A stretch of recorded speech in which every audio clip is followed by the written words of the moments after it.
Hello friends, welcome back to our channel. Friends, మీరు మా ఛానల్ని ఫస్ట్ టైం చూస్తున్నట్లయితే తప్పకుండా సబ్స్క్రైబ్ చేసుకోండి. పక్కనే ఉన్న బెల్ ఐకాన్ని క్లిక్ చేసి ఆల్ ఆప్షన్ని సెలెక్ట్ చేసుకోండి. ఫ్రెండ్స్, ఈ వీడియో చాలా ఇంట్రెస్టింగ్గా ఉండబోతుంది. తప్పకుండా చివరి వరకు చూడండి. ఇక స్టోరీలోకి వెళ్ళినట్లయితే చందు ఉదయాన్నే నిద్రలేచి శ్రీవల్లి మీద చాలా కోపంతో రగిలిపోతూ ఎవరికీ చెప్పకుండా ఇక ఇంట్లో నుండి రైస్ మిల్లుకి బయలుదేరతాడు. ఇక అక్కడికి వెళ్ళి చందు ఒంటరిగా కూర్చొని ఆలోచిస్తూ ఉంటాడు. ఇంతలోనే వేదవతి చందు చందు టిఫిన్ చేద్దురా అని పిలుస్తూ ఉంటుంది. ఇక చందు ఎంతకీ పలకకపోవడంతో వేదవతి రూమ్లోకి వెళ్ళి శ్రీవల్లి చందు ఎక్కడా అనగానే అప్పుడు శ్రీవల్లి అత్తయ్య బావకి ఏదో అర్జెంటు పనుందంట, ఉదయాన్నే రైస్ మిల్లుకు వెళ్ళాడు అని చెప్పగానే ఇక వేదవతి సరే అని చెప్పి ఆలోచిస్తూ ఇక డైనింగ్ టేబుల్ దగ్గర కూర్చొని చందు గురించే ఆలోచిస్తూ ఉంటుంది. వాడు 2-3 రోజుల నుండి ఏదో పరధ్యానంలో ఉన్నాడు. ఎవరితో సరిగ్గా మాట్లాడడం లేదు, ఏదో బాధపడుతున్నట్టు కనిపిస్తుంది అని చెప్పి వేదవతి అనుకుంటూ ఉండగా ఇంతలోనే తిరుపతి అక్క నేను రైస్ మిల్క్ వెళ్తున్నాను అని చెప్పి బయలుదేరుతూ ఉంటాడు. అది చూసిన వేదవతి ఒరే తిరుపతి నిన్నొకటి అడుగుతాను నిజం చెప్తావా అనగానే అప్పుడు తిరుపతి ఏంటక్క చెప్పు ఏంటా నిజం చెప్పు అనగానే ఇక వేదవతి ఒరే చందు ఎందుకో చాలా బాధపడుతున్నట్టు కనిపిస్తుంది. తనకి ఏం జరిగిందో నాకు అర్థం కావడం లేదు. వాడు ఎందుకు అలా ఉన్నాడో నువ్వు అడిగి తెలుసుకోరా, ఏదైంది నాకు ఫోన్ చేసి చెప్పు అని వేదవతి అనగానే అప్పుడు తిరుపతి సరే అక్క నేను తెలుసుకుంటాను, నువ్వేమీ బాధపడకక్క అని చెప్పి ఇక తిరుపతి వెంటనే రైస్ మిల్లుకి బయలుదేరతాడు. ఇక చందు మాత్రం కుర్చీలో కూర్చొని శ్రీవల్లి చేసిన మోసం గురించే ఆలోచిస్తూ ఉంటాడు. ఇక తిరుపతి నిజంగా అక్క చెప్పినట్టే చందు ఎవరి గురించి ఆలోచిస్తున్నాడు, ఎందుకంత పరధ్యానంగా ఉన్నాడు, అంతేకాకుండా ఇంట్లో టిఫిన్ కూడా చెయ్యకుండా ఉదయాన్నే రైస్ మిల్లుకు రావాల్సిన అవసరం చందుకి ఏముంది, అయినా అన్ని లెక్కలు నిన్ననే చూశాం కదా, ఇంత అర్జెంటుగా రావాల్సిన అవసరం చందుకు లేదు. కానీ వచ్చిండంటే తను ఏదో బాధపడుతున్నట్టు అనిపిస్తుంది అని చెప్పి ఇక తిరుపతి వెంటనే చందు దగ్గరికి వస్తాడు. ఏంట్రా పెద్దోడా ఏం జరిగింది, ఎందుకింత ఉదయాన్నే ఎవరికి చెప్పకుండా వచ్చేసావు చెప్పరా అనగానే అప్పుడు చందు ఏమీ లేదు మావయ్య అనగానే అప్పుడు తిరుపతి లేదురా నువ్వు దేని గురించో బాధపడుతున్నావు నాకు తెలుస్తుంది, చెప్పురా ఏం జరిగింది, ఏంటా బాధ చెప్పు చందు అని తిరుపతి ఇక పదే పదే అడగడంతో వెంటనే చందు ఇక తిరుపతిని హగ్ చేసుకొని బాధపడుతూ కన్నీళ్లు పెట్టుకుంటూ ఉంటాడు. ఇక అది చూసిన తిరుపతి ఏంట్రా ఏం జరిగింది అసలు చెప్పరా, ఎందుకు నువ్వు ఎప్పుడు లేంది కన్నీళ్లు పెట్టుకుంటున్నావు అని తిరుపతి అనగానే ఇక చందు మావయ్య శ్రీవల్లి నన్ను మోసం చేసింది, తను చదువుకోకున్నా కూడా చదువుకున్నానని చెప్పి దొంగ సర్టిఫికేట్స్ స్కూల్లో ఇచ్చి ఇక తను టీచర్గా పని చేస్తున్నానని చెప్పి ఉదయం ఇంట్లో నుండి బాక్స్ పెట్టుకొని వెళ్ళి ఇక వాళ్ళ అమ్మ వాళ్ళ ఇంట్లో రెస్ట్ తీసుకుంటుంది. శ్రీవల్లి మన ఇంట్లో వాళ్ళందరినీ మోసం చేసింది మావయ్య, అంతేకాకుండా నేను చదువుకోలేదన్న విషయం ఒక్క మాట నాతో చెప్తే నేను అర్థం చేసుకునేవాణ్ణి, కానీ తను మాత్రం దొంగ సర్టిఫికెట్లు సృష్టించిందంటే తను ఎంత దూరం వెళ్ళిందో అర్థం చేసుకో మావయ్య అని చెప్పి ఇక చందు అనగానే అప్పుడు తిరుపతి ఒరే ఏంట్రా నువ్వు చెప్పేది, అలా చేయడమేంట్రా అనగానే అప్పుడు చందు అవును మావయ్య, ఆ నిజం తెలిసిన దగ్గర నుండి నాకు శ్రీవల్లి మొహం చూడాలన్నా అసహ్యంగా ఉంది, అసలు తనతో మాట్లాడాలన్నా కంపరంగా ఉంది. అందుకే నేను ఎవరికీ చెప్పకుండా నేను ఇంట్లో ఈ విషయం ఎవరితో చెప్తే నాన్న బాధపడతాడు, మునిపే నాన్నకి ఆరోగ్యం బాగాలేదు అని చెప్పి ఇక చందు శ్రీవల్లి నిజస్వరూపం మొత్తం తిరుపతికి చెప్తాడు. ఇక అది విన్న తిరుపతి చాలా బాధపడుతూ ఉంటాడు. ఒరే అమాయకంగా నటిస్తూ ఆ శ్రీవల్లి ఇంతలా మోసం చేస్తుందని నేను కూడా ఊహించలేదురా, అసలు ఆ భాగ్యం శ్రీవల్లి ఆనందరావులని ఎంత దూరం ఉంచితే అంత మంచిదిరా అని చెప్పి ఇక ఇద్దరు మాట్లాడుకుంటూ ఉంటారు. ఇదిలా ఉండగా ఇక భాగ్యం ఆనందరావు ఇద్దరూ కూడా చందు గురించే ఆలోచిస్తూ ఉంటారు. ఆనందరావు, భాగ్యం, ఇప్పుడు నేను రైస్ మిల్లుకి వెళ్తే అల్లుడు గారు నన్ను ఏం చేస్తారో అని భయంగా ఉంది. అసలే మన గురించి అల్లుడు గారికి నిజం తెలిసిపోయింది అని ఆనందరావు అంటూ ఉంటే అప్పుడు భాగ్యం, లేదండి, ఇప్పుడు నువ్వు రైస్ మిల్లుకి వెళ్ళకపోతే ఇక మనం జన్మలో ఆ రైస్ మిల్లుకి వెళ్ళలేం. చూడు, ఏది ఏమైనా సరే మనం ఆ ఆస్తిని, రైస్ మిల్లుని సొంతం చేసుకోవాలి. ఆ రామరాజుని ఆస్తి మొత్తం మనం దక్కించుకోవాలి. ఆ ప్రేమ నర్మదల పొగరు దించాలి అని భాగ్యమనగానే అప్పుడు ఆనందరావు, నువ్విక్కడ బానే ఉంటావే, నేను రైస్ మిల్లుకి వెళ్ళిన తర్వాత అల్లుడి ముఖం చూస్తే నాకు చాలా షాక్గా ఉంటుంది, నేను వెళ్ళను అనగానే అప్పుడు భాగ్యం, లేదండి, ఏమీ అనడు. మా అల్లుడి గారికి కోపమంతా మన శ్రీవల్లి మీదే, మన మీదే కాదు కదా, వెళ్ళు, నీకేమీ జరగదు అని చెప్పి ఇక భాగ్యం ఆనందరావుని రైస్ మిల్లుకి పంపిస్తుంది. ఇక తిరుపతి చందు మాట్లాడుతూ ఉండగా ఇంతలోనే ఆనందరావు రైస్ మిల్లుకి వస్తాడు. ఇక వాళ్ళని చూసిన ఆనందరావు ఒక్కసారి షాక్ అవుతాడు. ఇదేంటి, అల్లుడు గారు అంత కోపంగా ఉన్నారు, ఇప్పుడు నన్ను చూశారంటే ఏం చేస్తాడో ఏమో అని చెప్పి కంగారు పడుకుంటూ ఇక లోపలికి వచ్చి తిరుపతి కూర్చునే సీట్లో కూర్చుంటాడు. ఇక అది చూసిన చందు, ఆగండి, అయినా మిమ్మల్ని ఎవరు ఈ రైస్ మిల్లుకి రమ్మని చెప్పారు? మీకు వచ్చే హక్కు కూడా లేదు, ఎందుకొచ్చావు అని చందు నిలదీస్తూ ఉంటే అప్పుడు ఆనందరావు, అదేంటల్లుడు, బావగారే నన్ను రైస్ మిల్లుని చూసుకోమని చెప్పాడు కదా, మీరేంటల్లుడు ఇలా మాట్లాడుతున్నారు అనగానే అప్పుడు చందు, చూడు, మా నాన్నకి మీ గురించి నిజం తెలియక అలా మాట్లాడాడు, కానీ నాకు తెలుసు కదా, నువ్వు, నీ భార్య, నీ కూతురు మమ్మల్ని ఎంత మోసం చేశారో, నమ్మించి నమ్మక ద్రోహం చేశారు. అలాంటి వాళ్ళని ఇంట్లోనూ రైస్ మిల్లులోనూ నీకు స్థానం లేదు. మర్యాదగా నువ్వు బయటికి వెళ్తావా, లేక మెడ పట్టుకొని బయటికి గెంటేయమంటావా అని చందు అనగానే అప్పుడు ఆనందరావు, చందు, అల్లుడు గారు, నేను చెప్పేది కాస్త వినండి. మా అమ్మాయి నిన్ను ప్రాణం కంటే ఎక్కువగా ప్రేమించింది. పెళ్ళంటూ చేసుకుంటే నిన్నే చేసుకుంటానని మాతో గొడవ పడింది. అందుకే మాకు ఆస్తి అంతస్తులు ఏవీ లేకపోయినా ఇక అవన్నీ ఉన్నాయని, నా కూతురు చదువుకోకున్నా చదువుకుందని అబద్ధం చెప్పి నీకు పెళ్లి చేసిన మాట నిజమే, కానీ అది ఎవరి కోసం? నీ కోసమే కదా. నా కూతురు నీ మీద ఎంతో ప్రేమ పెంచుకుంది. అలాంటి నా కూతుర్ని నువ్విలా ఇబ్బంది పెట్టొద్దు అని చెప్పి ఇక ఆనందరావు అనగానే అప్పుడు చందు, చూడు, మీ గురించి నిజం తెలియక మీరు ఎంతో మంచి వాళ్ళని నమ్మాను, కానీ ఇలా నమ్మక ద్రోహం చేసేవాళ్ళని ఇక నేను జన్మలో క్షమించను.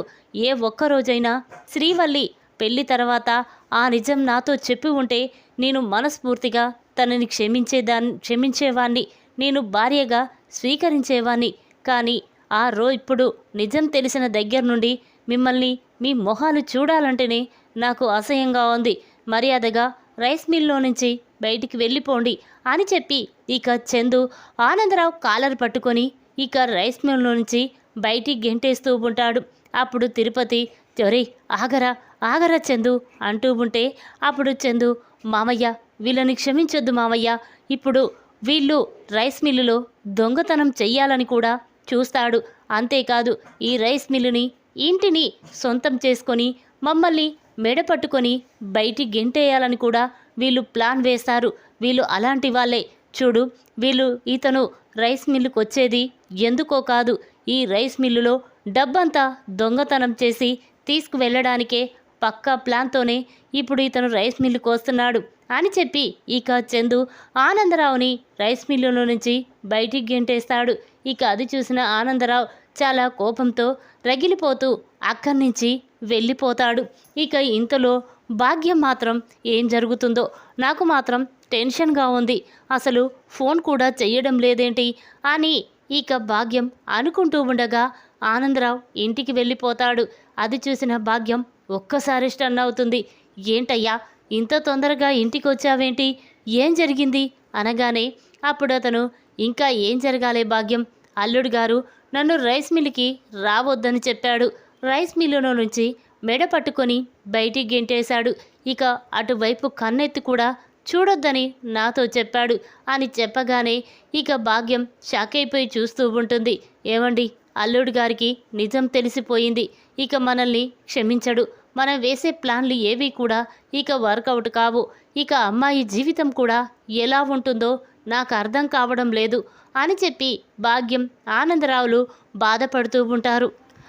ఇక శ్రీవల్లి మాత్రం చందు గురించే ఆలోచిస్తూ ఉంటుంది. బావ టిఫిన్ కూడా చెయ్యకుండా, ఇంట్లో ఎవరికీ చెప్పకుండా రైస్ మిల్లుకి వెళ్ళిపోయాడు. ఇదంతా నా వల్లే ఇప్పుడు బావ బాధపడుతున్నాడు అని చెప్పి అనుకుంటూ ఉండగా ఇంతలోనే శ్రీవల్లి తన ఫోన్ తీసి భాగ్యంకి ఫోన్ చేస్తుంది. ఇక శ్రీవల్లి నుండి ఫోన్ రావడంతో భాగ్యం ఫోన్ లిఫ్ట్ చేసి చెప్పమ్మడు అనగానే అప్పుడు శ్రీవల్లి, అమ్మోయ్ ఏం జరిగిందే, నాన్న మిల్లుకు వెళ్ళాడా ఈరోజు అనగానే అప్పుడు భాగ్యం, చూడమ్మడు, మీ నాన్న రైస్ మిల్లుకి వెళ్ళాడు, తిరిగి ఇంటికి కూడా వచ్చాడు అని చెప్పగానే ఇక శ్రీవల్లికి ఏమీ అర్థం కాదు.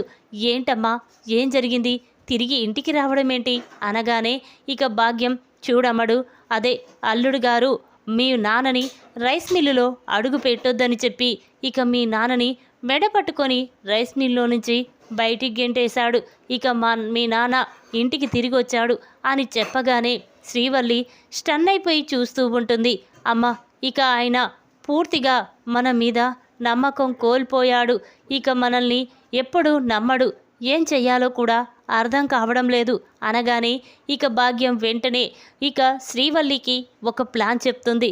దాంతో శ్రీవల్లి సరేనమ్మా అని చెప్పి ఇక శ్రీవల్లి బాక్స్ తీసుకొని చందుకి లంచ్ బాక్స్ తీసుకొని రైస్ మిల్లుకు వెళ్తుంది.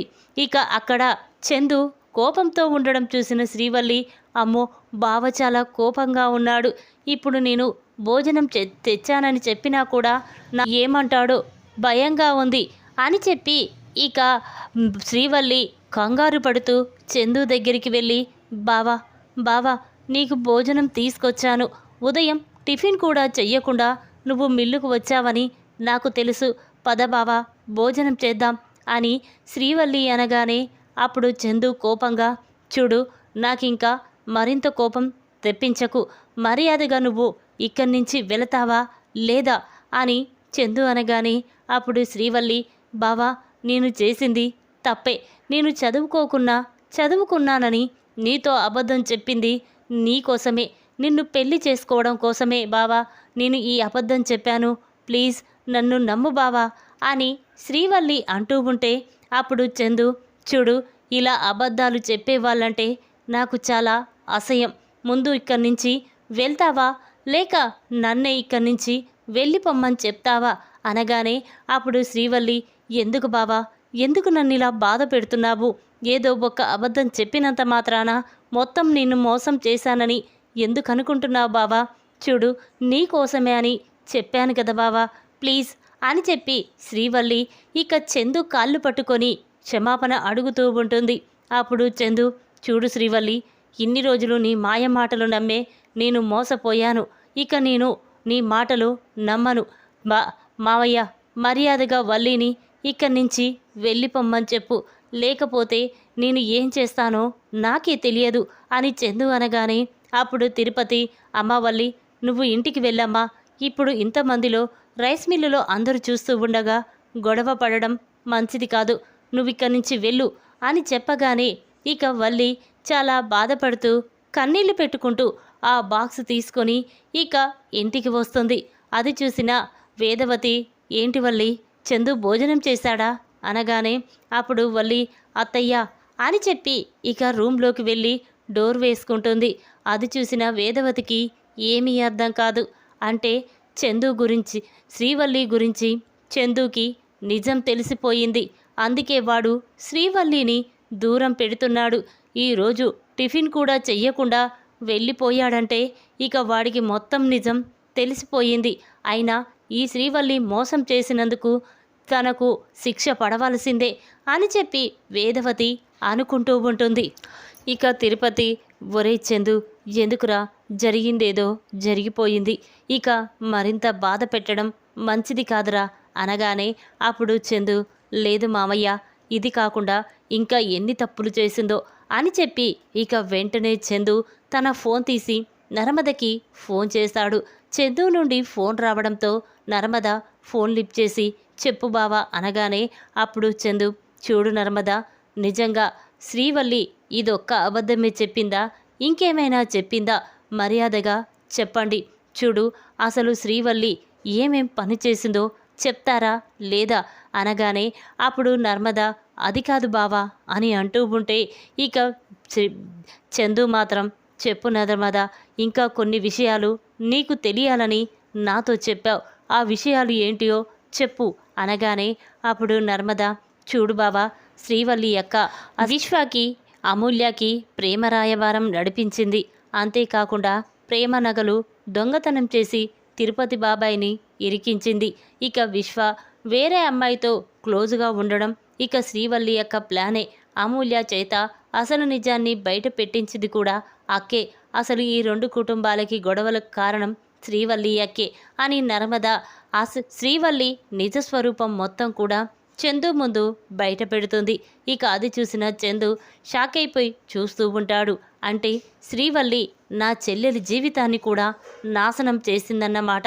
అసలు ఎందుకు ఇలా చేసింది, ఆ శత్రువులతో చేతులు కలిపి ఎందుకు మా కుటుంబాన్ని నాశనం చెయ్యాలనుకుంటుంది.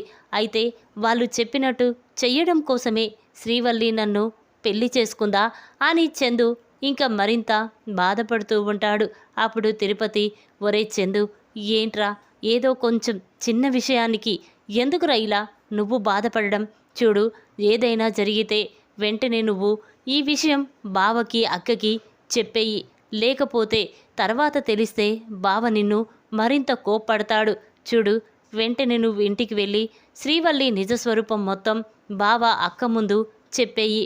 వాళ్ళు ఏ నిర్ణయం తీసుకుంటారో ఆ నిర్ణయం గురించి ఆలోచించాలే కానీ ఇక ఈ విషయాన్ని నీ మనసులోనే పెట్టుకొని నువ్వు బాధపడకూడదురా, పద వెళ్దాం అని చెప్పి ఇక తిరుపతి చందుని తీసుకొని ఇంటికి వస్తాడు. ఇక అక్కడికి వచ్చి బావా అక్క అని పిలుస్తూ ఉండగా అందరూ కూడా హాల్లోకి వస్తారు. ఇక అది చూసిన శ్రీవల్లి ఇదేంటి బావ నా నిజస్వరూపం మొత్తం అత్తయ్య మావయ్య ముందు బయట పెడతాడా, అలా అయితే మావయ్య నన్ను ఎప్పటికీ క్షమించడు, అమూల్య విషయం తెలిస్తే మావయ్య నా ప్రాణాలు తీయడానికైనా వెనకాడడు అని చెప్పి శ్రీవల్లి కంగారు పడుతూ ఉంటుంది. అప్పుడు రామరాజు ఏంట్రా ఏం జరిగింది, ఎందుకంత కోపంగా ఉన్నారు అని, అయినా ఎందుకురా అందరినీ పిలిచారు అనగానే అప్పుడు తిరుపతి బావా చందు నీతో ఏదో మాట్లాడాలంట, అందుకే అందరినీ రమ్మని నేనే పిలిచాను బావా అని తిరుపతి అనగానే అప్పుడు రామరాజు ఏంట్రా చందు ఏం జరిగిందిరా చెప్పు అనేసరికి అప్పుడు చందు నానా నానా అని అంటూ ఉంటే శ్రీవల్లి కంగారు పడుతూ ఉంటుంది. ఈ విధంగా మరి చందు శ్రీవల్లి నిజస్వరూపం రామరాజు ముందు బయట పెడతాడో లేదో తెలుసుకోవాలి అంటే మా నెక్స్ట్ వీడియోలో చూడండి. ఈ వీడియో కనుక మీకు నచ్చినట్టయితే లైక్ చేయండి. మరిన్ని వీడియోల కోసం మా ఛానల్ని తప్పకుండా సబ్స్క్రైబ్ చేసుకోండి. Thanks for watching.